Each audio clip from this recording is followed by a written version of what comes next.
Welcome back. Yesterday's recording sort of got cut off by storage space, so today's January 28th, and I'm hoping to continue that, especially since I only covered like 100 years of Indian history yesterday, despite my goal being like 400 to 500.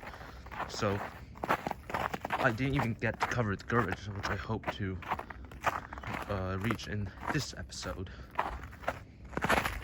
But last time we left off, I was talking about the Senas in Bengal and how the Bengalis lived for centuries under Buddhist influence, so the concept of caste wasn't really, they didn't really take that too well, which meant like, that they wanted to seek alternatives, so something like Islam. And that's why, well, at least in my opinion, that's why Bengal is such a deeply Muslim region today, despite being isolated from Pakistan. Again, that's just my theory. There's no actual proof for that. So what else is happening in India during the 12th and 13th centuries? Well, in the north, you have the Senas. In the eastern part, Ghaznavid threat. In the northwest, a bunch of Rajput kingdoms. The main one is the Chahamanas, who control most of modern Rajasthan, and a bunch of other kingdoms that are probably as powerful as a single European state. I'll just list the main ones: the Chandalas of Jaja Kabukti, the Tripuri Kalakuris of Chedi, Malwa, Paramaras of Malwa, Gujarat, sometimes divided in two between like the Vaikala kingdom and some other kingdom I forget, and most of the Deccan is controlled by the Chalukyas, and south of them, the Cholas, who are very powerful under the reigns of don't like to see that, Rajendra Chola and Raja Chola. However, by the time of the 12th century, the Cholas are sort of on the decline, at least in their fortunes. Still have a huge influence over the Deccan and Southeast Asia, but most of their holdings in eastern India are gone for good. So by the time of the early 13th century, the Cholas are no longer a major force in India. Tamilakam still is, just under a different dynasty, the Pandyas, who I presume were a feudatory of the Cholas. Just like many of the dynasties of India, they're usually feudatories of one another. For example, the Chalukyas were feudatories of the Rashtrakutas, who were also feudatories of the Chalukyas before that. And in the late 12th century, I think, the Chalukyas also fell, before the Cholas in fact, to the feudatories too, namely the Kalyani Kalakiris, the same dynasty in Chedi. Well, not exactly, but probably a different branch. Still the Kalakiri dynasty though. However, they don't last that long there in the Deccan. Instead, two major kingdoms, or two major kingdoms show up in the Deccan region, and one of them is the Hoysalas, who were Kannadiga just like the Chalukyas, but also controlled quite a large part of Tamilakam. So this period of the Hoysala kingdom is sometimes regarded as foreign Kannadiga control of Tamilakam, a precursor to Karnataka Vijayanagaran control of Tamilakam, but that's much later. for the time being, the Deccan is not controlled by the Chalukyas nor the Vijayanagars, but rather the Yadavas. The Yadavas are an interesting case. First of all, their name shouldn't be there's a clock. Their name shouldn't be the Yadavas, but rather the same as, I don't know why, but it's just Indian historiography prefers to call them the Yadavas. And then there's the fact that Yadavas were sort of like what the Frankish Empire was to Germany and France, except like the Yadavas were the precursors to modern Karnataka. And well, that's not really accurate. Karnataka did have a lot of countries before the Yadavas. However, what I'm trying to say is the Yadavas were sometimes seen as the precursors to the Marathas. The Marathas at this time aren't really an ethnic group, they're more like a social class or social caste. But their identity begins to develop under the Yadavas, who reign from the late 12th century to the early 14th century in the Deccan. And especially like in the 14th century, increasingly there's a notable Maratha cultural influence there. But that doesn't really last because the Muslims invaded that region soon afterwards. How do the Muslims even get to the Deccan though? That's the main thing I want to cover in this episode, because if you remember, northern India is still largely intact, except for a few parts of like modern Pakistan, which has been controlled by the Ghaznavids. The Ghaznavids haven't really made any further advances, or at least successful advances, into northwestern India since their invasions in the late 11th or early 11th century. And that does change though, because first of all, the Ghaznavids get overthrown by Ghurids. The Ghurids are an Iranian, sort of Tajik, sort of Afghan. I don't know the exact ethnicity. All I know is that they have been a kingdom under Ghaznavid domination in Afghanistan for some time, but in the late 12th or early, I'm trying to remember, mid 12th century, the Ghaznavids are overthrown by the Ghurids, who then proceed to control most of the area around Afghanistan. And under Muhammad Ghori, or Muhammad of Ghori, the Ghurids invade all the way to Bengal, and that's how Islam is introduced there, like I said in the beginning of this episode.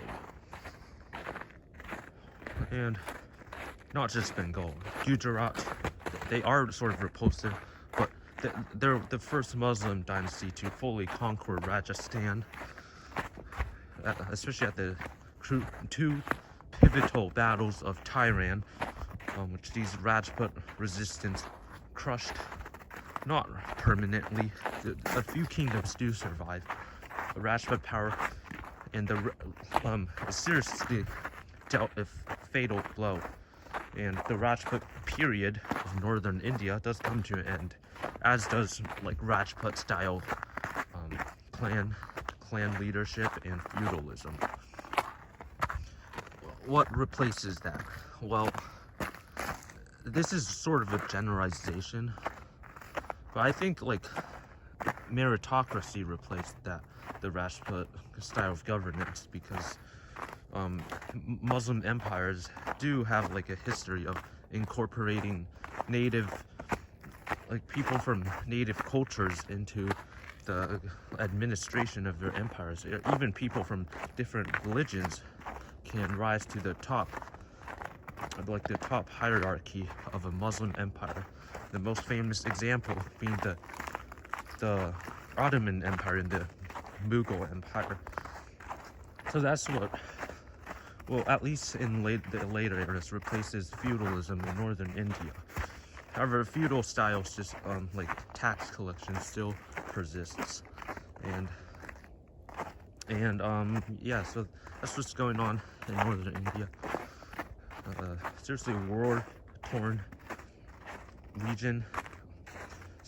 Again, I said, like, some Rajputs do resist, especially this famous king. I think his name is Prithviraj Rao or something. I can't really remember very well, but I do want to give him a mention, because there's like this epic about him eventually killing Muhammad Ghori. But yeah, that's only a legend. Okay. So to recap, northern India invaded by Muslim Ghurids. Southern India divided between the Pandyas, who replaced the Cholas in Tamilakam, Yadavas in the Deccan, and Oizalas in Karnataka. What happens next? Well, I think Telangana, not anymore under Eastern Chalukya rule, rather under a native Telugu dynasty known as the Kakatiyas. They are still sort of a feudal empire, feudal kingdom. There's not really the concept of empire here. Anyways, the Kakatiyas start extracting the wealth of the Eastern Deccan and become quite powerful, actually, especially under the reign of I can't really remember her name, but this famous Telugu queen manages the economy very well and reigns for like around 30 years. She defeats the Yadavas, sacks their capital, and because, you know, the Yadavas they underestimated her. And so yeah, she's, I think, the first, well, the Kakatiyas were like the first Telugu kingdom that united Telangana, just like how the Cholas united Tamilakam.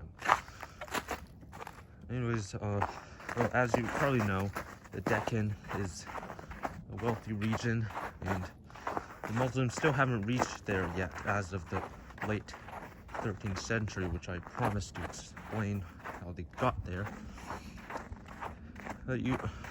And to explain that, we need to look at something, an empire very, very important in the spread of Islam in India.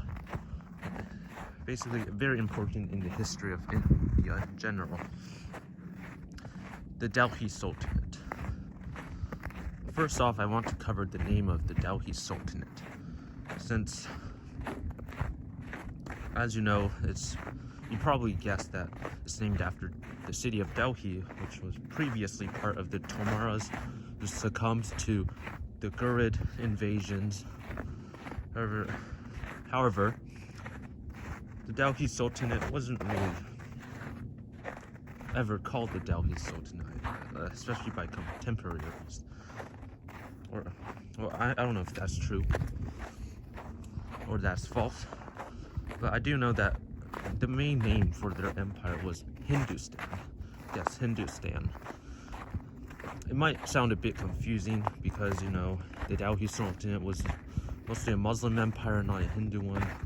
But remember, like, Hinduism wasn't really a religion back then, just a collection of religions, or a collection of, like, ethnicities and classes and castes, are all in the Indian subcontinent. Basically, Hindu was sort of a synonym for Indian, as well as Dharmic religion.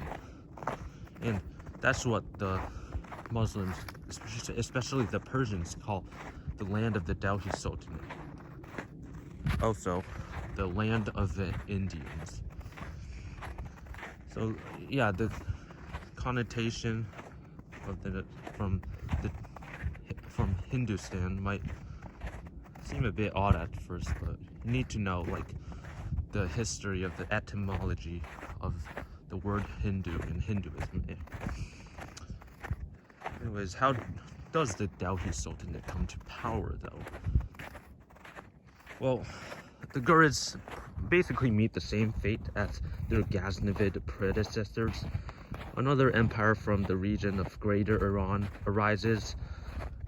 This time another Turkic one, just like the Ghaznavids, known as the Khwarezmians, from I think modern day Turkmenistan or Uzbekistan, somewhere there. They defeat the Ghurids, and like, yeah, the Ghurid empire just completely collapses, except their Indian realms, which formally declares independence from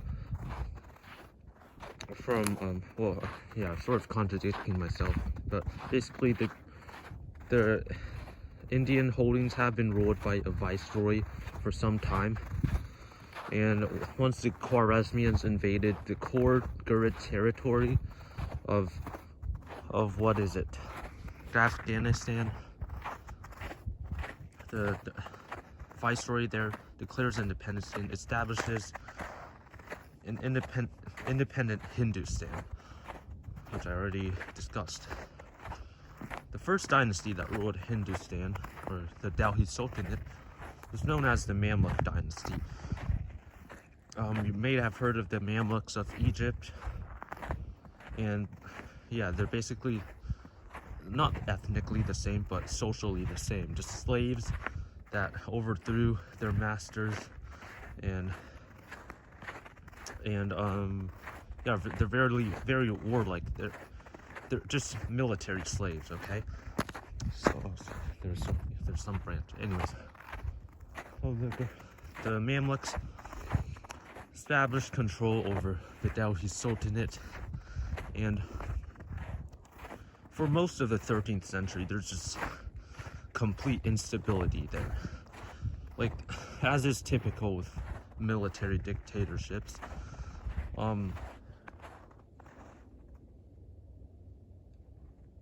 okay, probably an animal. As is typical with military dictatorships,